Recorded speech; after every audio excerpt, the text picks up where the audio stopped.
दोस्तों आज जो घटना हम आपको सुनाने जा रहे हैं वो घटना आपको झकझोर के रख देगी। दोस्तों एक 19 साल की लड़की अपने घर में बड़ी खुशी के साथ में अपनी माँ से कहती है कि माँ मुझे बहुत तेज भूख लगी है, जल्दी से मेरे लिए खाना लेके आओ। दोस्तों माँ खाना लेने के लिए चली जाती है और वो लड़की क्या करती है कि अपने रूम में अपनी बेड पे बैठ जाती है और अपना मोबाइल देखने लगती है। दोस्तों माँ खाना लेकर वापस नहीं आती है, तब तक क्या होता है कि उस लड़की के जो पिताजी थे वो अपनी बेटी के पास में आते हैं और चाकुओं से ताबड़तोड़ हमला करना शुरू कर देते हैं।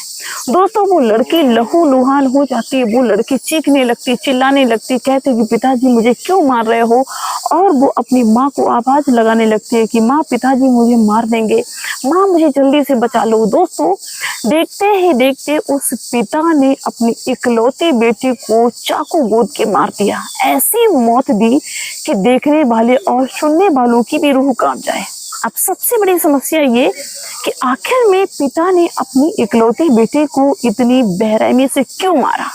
सबसे पहले आपके दिमाग में यही बात आई होगी कि कुछ गलत काम कर रही होगी, किसी से गलत संबंध होगा, लेकिन दोस्तों मैं आपको पहले से बता दूं कि ऐसा कुछ भी नहीं है। फिर दोस्तों कौन सी वो वजह थी जिसकी वजह से पिता ने माँ के सामने अपनी बेटी को बेरहमी से मार दिया।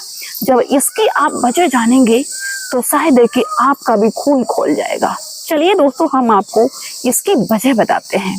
आप सभी का बहुत बहुत स्वागत है मेरी YouTube चैनल में एक और नए वीडियो में। दरअसल दोस्तों ये जो घटना है उत्तर प्रदेश की राजधानी लखनऊ की है। यहाँ पे एक फैमिली बड़ी हंसी खुशी के साथ में रहती थी।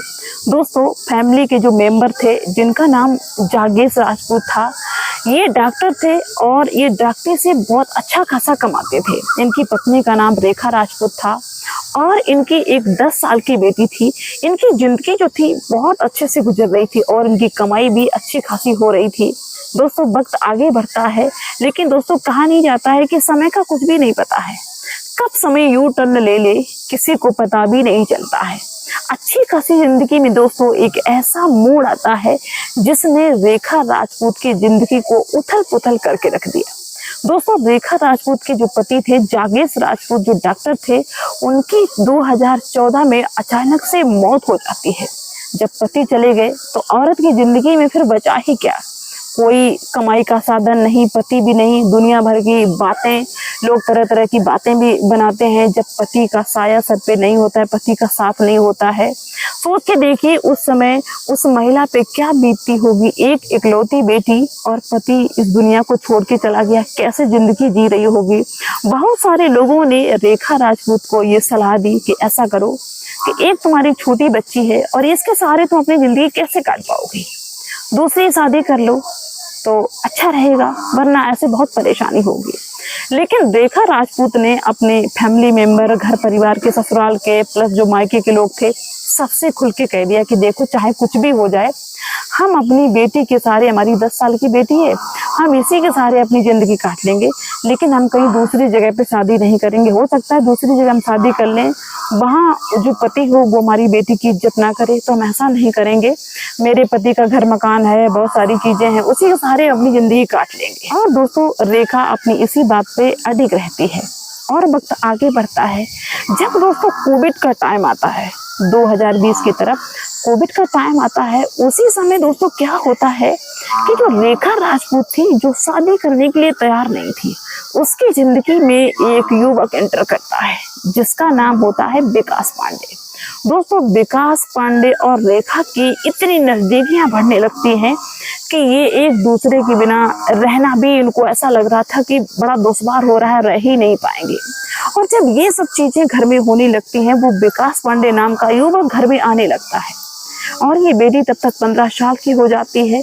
ये बेटी इस पे आपत्ति जताती है, अपनी माँ से कहती कि माँ ये हमारे घर में क्यों आते हैं, इनको हम जानते नहीं, पहचानते नहीं, ये हमारे घर में क्यों आते हैं, क्यों अपना हुक्म जनाया करते हैं। तो माँ अपनी बेटी को समझा दिया करती थी कि अरे अंकल हैं, कोई बात नहीं अंकल हैं।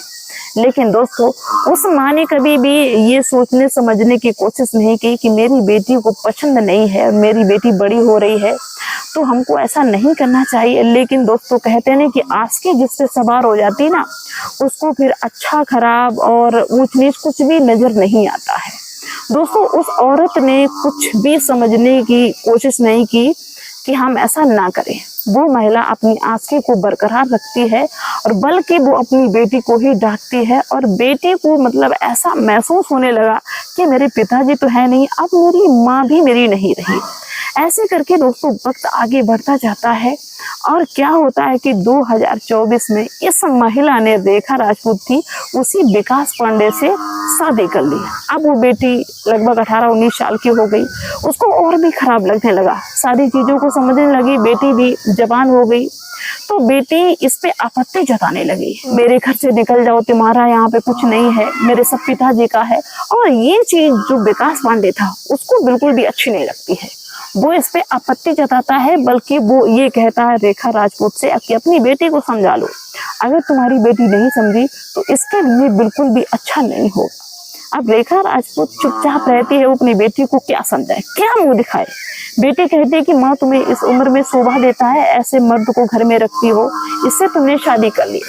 दोस्तों अक्सर इस विरासत को लेके, इसी बात को लेके घर में झगड़ा रहता है, तनातनी का माहौल रहता है। दोस्तों 22 जून 2025 को इस लड़के की उस विकास पांडे से, जो उसका सौतेला पिता था, उससे बहुत ज्यादा लड़ाई हो जाती है, बहुत ज्यादा नोक-झोंक हो जाती है। ये लड़की उस विकास पांडे से कहती कि तू मेरे घर से निकल जा, मुझे यहाँ पे दिखाई देना नहीं चाहिए। वो विकास पांडे उस वक्त घर से तो निकल जाता है और शाम को वापस भी लौट के नहीं आता। लेकिन अगले दिन क्या होता है कि वो लड़की खुशी खुशी अपने बेड पे बैठी हुई थी, अपना फोन चला रही थी और अपनी माँ से कहती कि माँ जाओ मेरे लिए खाना लेके आओ, मुझे बहुत तेज भूख लगी है। दोस्तों माँ जो रेखा राजपूत थी वो खाना लेने के लिए चली जाती है।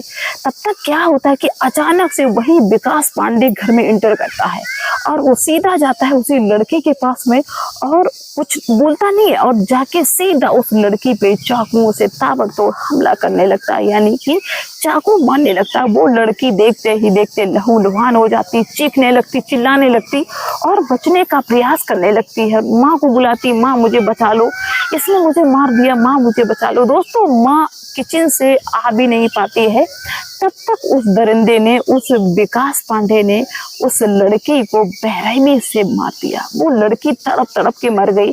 उसकी ऐसी मौत हुई कि जिसने भी इस खबर को सुना, इसको देखा, उसकी आंखों में आंसू आ गए। दोस्तों माँ जब इस नज़ारे को देखती है तो माँ भी चीखने लगती है, चिल्लाने लगती है, आसपास के लोग इकट्ठे हो जाते हैं। वो दरिंदा वहां से भाग निकलता है। पुलिस को सूचना हो जाती है, पुलिस भी मौके पे पहुंचती है और जांच पड़ताल करती है, लिखा पढ़ी जो भी होती है सब करती है। इसके बाद में उस सब को उठाया जाता है, पोस्टमार्टम के लिए भेजा जाता है और उस माँ से भी पूछताछ की जाती है। माँ भी अपनी सफाई में सब कुछ बताती है। फिलहाल दोस्तों पुलिस पीछे पड़ जाती है विकास पांडे के। विकास पांडे अभी तक हाथ नहीं आया है। लेकिन दोस्तों ये जब खबर सोशल मीडिया पे फैलती है तो लोग तरह तरह की बातें करते हैं। कोई कहता है कि माँ को ऐसा नहीं करना चाहिए था, कोई कहता है कि बेटी को ऐसा नहीं करना चाहिए था, वो पिता था, दूसरा पिता था, उसको एक्सेप्ट करना चाहिए था। लेकिन दोस्तों आप लोग क्या कहना चाहेंगे इस तरीके की घटनाओं के बारे में? इसमें सबसे ज़्यादा गलती किसकी है मुझे कमेंट्स में ज़रूर बताना। मिलते हैं नेक्स्ट वीडियो में, तब तक के लिए बाय सभी को।